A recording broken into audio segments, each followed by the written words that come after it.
निवडणूक आयोगाने दिलेल्या निर्णयाचं मी स्वागत करतो।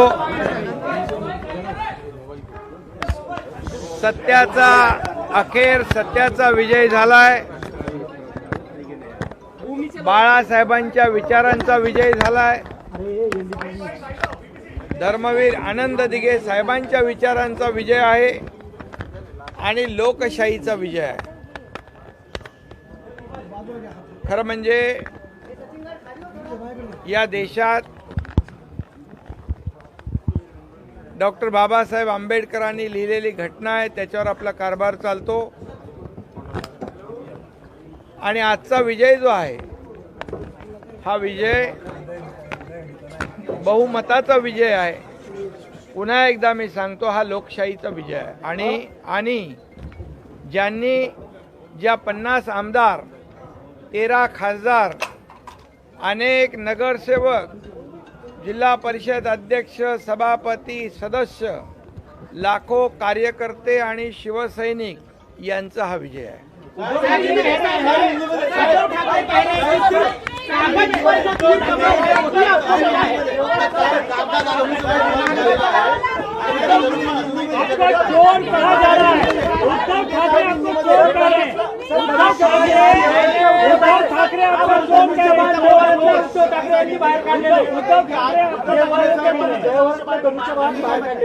बघा, शेवटी किती काही कोणी म्हटलं तरी सच्चाई कुणालाही लपवता येणार नाही, कुणालाही टाळता येणार नाही। खऱ्या अर्थाने आम्ही बाळासाहेबांचे विचार पुढे घेऊन जाण्याचा निर्णय घेतला आणि त्यांच्या विचारांचा हा विजय आहे। खऱ्या अर्थाने जे कोणी आज बोलतायत की त्यांना खऱ्या अर्थाने त्यांनी 2019ला बाळासाहेबांचे विचार कुणाच्या तरी दावणीला बांधले, त्यांचे विचार विकण्याचं मोठं पाप केलं, त्यांना ही मोठी चपराक आहे। आणि जेव्हा जेव्हा त्यांच्या बाजूने निकाल लागतात तेव्हा ती न्यायव्यवस्था बरोबर असते। त्यांच्या जेव्हा विरोधात निकाल लागतो तेव्हा दबावाखाली निर्णय घेतला, ती न्यायव्यवस्था विकली गेली, ती स्वायत्त संस्था विकली गेली। अशा प्रकारचा जो आरोप आहे म्हणजे तेव्हा लोकशाही खतरे में, लोकशाही धोक्यामध्ये, लोकशाहीचा खून, म्हणजे तुमच्या बाजूने निकाल दिला की लोकशाही बरोबर, हे असं जे काय दुटप्पी भूमिका जे घेत आहेत त्यांना त्यांची जागा आजच्या निकालाने दाखवून दिलेली आहे। एवढंच मी या प्रसंगी सांगतो आणि यापुढे देखील बाळासाहेबांची भूमिका, बाळासाहेबांचे विचार आम्ही पुढे घेऊन जाणार। त्यांनी तर हे पूर्वीच मान्य केलं होतं की धनुष्यबाण गोठवलं जाईल, परंतु त्यांनी हा धनुष्यबाण 2019ला ज्यांच्याकडे काँग्रेस आणि राष्ट्रवादीकडे घाण ठेवला होता तो मी आता सोडवला आम्ही।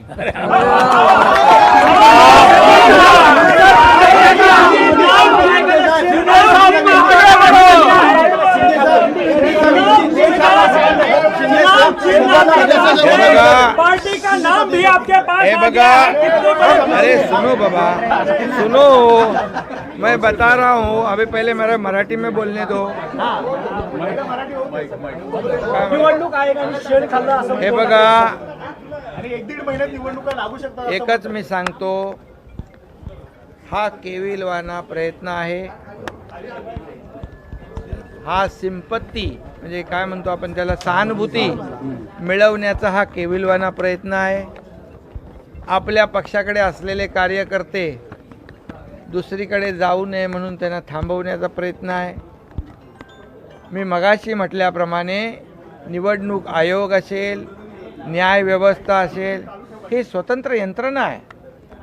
तुम्ही त्यांच्यावर अशा प्रकारचा आक्षेप, अशा प्रकारचा आरोप, अतिशय खालच्या पातळीवरचा करूच शकत नाही, करता कामा नये. हे खरं म्हणजे लोकशाहीला तुम्ही घातक आहात. लोकशाहीचा खून ह्या तुमच्या अशा प्रकारच्या वक्तव्यातून होतोय आणि म्हणून यापुढे तरी तुमच्यामध्ये सुधारणा घडू द्या. आता मगाशी कोणीतरी म्हणालं की चोर म्हणजे आम्ही 50 आमदार चोर, 13 खासदार चोर, शेकडो हजारो नगरसेवक चोर, लाखो कार्यकर्ते शिवसैनिक चोर, म्हणजे सगळ्या लाखो लोकांना तुम्ही चोर बनवताय आणि तुम्ही एकटे साव. कधीतरी आत्मपरीक्षण करणार की नाही? कधीतरी आत्मचिंतन करणार की नाही? हे जेवढे लोक तुम्हाला सोडून गेले ते गुन्हेगार आणि तुम्ही बरोबर. हे असं कसं होऊ शकतं याचा विचार करा. तुम्ही अजून सुधारण्याचा प्रयत्न करा, स्वतःमध्ये सुधारणा करण्याचा प्रयत्न करा, आत्मचिंतन करा. एवढाच माझा सल्ला आहे.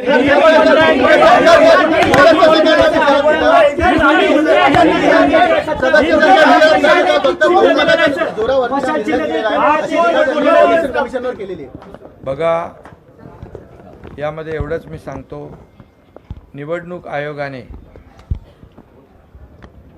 ज्या पक्षाने केलेल्या नेमणुका त्या कशा केल्या, किती केल्या, हे काय मोजमाप करू शकत नाही. मोजमाप कशामध्ये करू शकतो? ज्या लोकांनी ज्यांना निवडून दिलेलं आहे, जे निवडून दिलेले आमदार, 50 आमदार आमच्यासोबत, 18 पैकी 13 खासदार आमच्यासोबत, हजारो शेकडो नगरसेवक, जिल्हा परिषद सदस्य, पंचायत समिती सदस्य, लाखो कार्यकर्ते आमच्यासोबत. पण निवडून दिलेल्या लोकप्रतिनिधींची गणना जर केली तर मेरिट कुणाकडे आहे? बहुमत कुणाकडे आहे? कशासाठी हा केविलवाना प्रयत्न? याच्यामधून काही साध्य होणार नाही. निवडणूक आयोगाने निवडून आलेले सदस्य, निवडून आलेले आमदार, निवडून आलेले खासदार, त्यांना लाखो लोकांनी केलेलं मतदान हे विचारात घेतलेलं आहे. हा निर्णय जो आहे हा मेरिटवर घेतलेला निर्णय आहे आणि जो अपेक्षित आम्हाला होता, कारण बहुमत आमच्याकडे आहे, ही वस्तुस्थिती आहे. आणि बहुमताला निवडणूक आयोगाने बहुमताच्या बाजूने निर्णय दिलेला आहे. लोकशाहीमध्ये मला सांगा, बहुमताला महत्त्व आहे की अल्पमताला महत्त्व आहे? हे सूर्यप्रकाश इतकं सत्य आणि स्वच्छ आहे. त्यामुळे ठीक आहे, आरोप करायचा त्यांना अधिकार आहे, त्यांना आरोप करायचा त्यांनी करावा. आम्ही त्यांच्या आरोपाला उत्तर देण्याची आवश्यकता मला वाटत नाही. सर हिंदी आम्ही काम करत राहणार. हिंदी में जानना चाहेंगे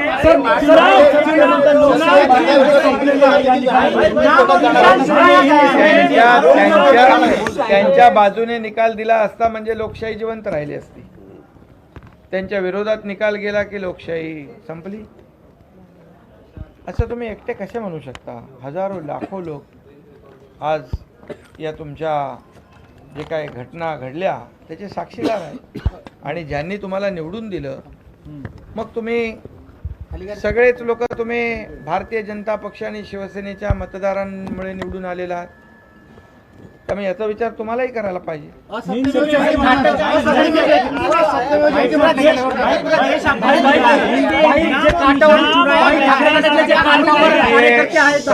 सबसे पहले मैं आज चुनाव आयोग के निर्णय का स्वागत करता हूं. चुनाव आयोग ने दिया हुआ निर्णय जो है एक अपेक्षित था, मेरिट के अनुसार निर्णय दिया है. ये निर्णय जो है ये लोकशाही की जीत है, सच्चाई की जीत है, ये बाबा साहब के विचारों की जीत है. और जो बाबा साहब के विचारों को विश्वास रखने वाले जो मेरे साथ विधायक जो है 50, 13 सांसद, सैकड़ों हजारों नगर सेवक, पार्षद और लाखों कार्यकर्ताओं की ये जीत है. इतना ही मैं कहूँगा. और जो चुनाव में लोगों ने जिनको जिताया है, वो विधायक, वो सांसद, ये बहुमत हमारे साथ है. और ये बहुमत हमारे साथ होने की वजह से ये चुनाव आयोग ने ये मेरिट के ऊपर निर्णय दिया है. अब जब निर्णय उनके बाजू में होता है तो चुनाव आयोग और न्याय व्यवस्था अच्छी है, लोकशाही अच्छी है. जब उनके खिलाफ निर्णय होता है तो लोकशाही खतरे में है. ये ऐसा कैसे कहा जाता है? उद्धव ठाकरे आपको चोर कह रहे हैं. उद्धव ठाकरे आपको कह रहे हैं चोर है. हाँ बाबा, अभी 50 विधायक चोर है. 13 सांसद चोर है, सैकड़ों हजारों नगर सेवक चोर है, लाखों कार्यकर्ता चोर है, हम सब चोर है। और वो क्या है? अरे आत्मचिंतन करो, आत्मचिंतन करो। ये नौबत क्यों आई है? क्योंकि बाला साहब ठाकरे जी के विचारों को आपने बेच दिया 2019 को। ये धनुष्यबाण तो गिरवी रखा था उन्होंने 2019 को। बाला साहब के विचार और ये धनुष्यबाण, ये उनकी देन है, उसे तो हमने छुड़ाया है अभी। क्या एकनाथ शिंदे? मैं चुनाव आयोग को धन्यवाद देना चाहता हूँ, एक बहुत ही पवित्र काम किया है उन्होंने। तो चुनाव आयोग ये जो आज कहते हैं वो तो धनुष्यबाण रहा कि गया, उसके उनको कोई फर्क नहीं पड़ा। उन्होंने जब चुनाव बाई इलेक्शन मुंबई का जब चुनाव लड़ा था तभी बोले थे उन्होंने। लेकिन हमें ये धनुष्यबाण जो है और शिवसेना पार्टी जो सच्ची शिवसेना पार्टी कौन है? जिनके पास बहुमत है। तुम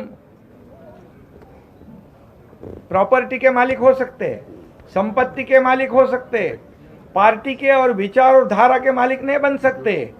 हम आप लोगों ने उन्होंने विचारधारा बाला साहब की भूमिका को बेच दिया है, चोरी तो उन्होंने की है। इसलिए मैं कहूँगा आप संपत्ति के मालिक बनो, पार्टी के मालिक बनो। अगर उनके विचारों पे अगर चलते तो भी आपको हक होता। आपने वो हक गवाया है 2019 को, ये मैं कहूँगा। हिंदुत्व का मुद्दा छोड़ा कहीं ना कहीं, ये बैकफायर कर गया उद्धव ठाकरे को।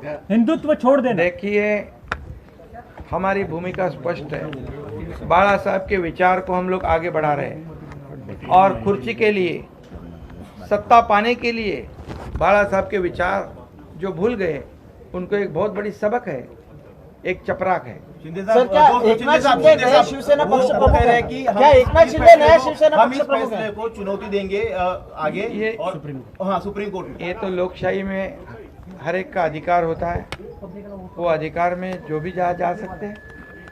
लोकशाही में सब बराबर है। इस फैसले से क्या आपको लगता है कि बाकी जो लोग अभी भी थोड़ा सा सोच विचार में थे, अब संख्या और बढ़ेगी आपकी तरफ? नहीं, देखिए ये जब 6-7 महीने पहले सरकार का गठन हुआ है तब से लोग जुड़ रहे हैं, रोजाना जुड़ रहे हैं, हर जिले के हर तालुका के लोग जुड़ रहे हैं।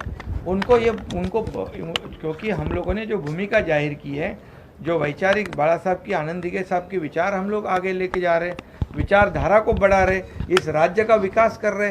कितने निर्णय हम लोगों ने लिए 6 महीने में, जो 2.5 साल में पूरा बंद था कारभार, हम शुरू कर दिए। लोगों को दिख रहा है तो लोग जुड़ रहे, उनको विश्वास हो रहा है हमारे ऊपर, सरकार के ऊपर।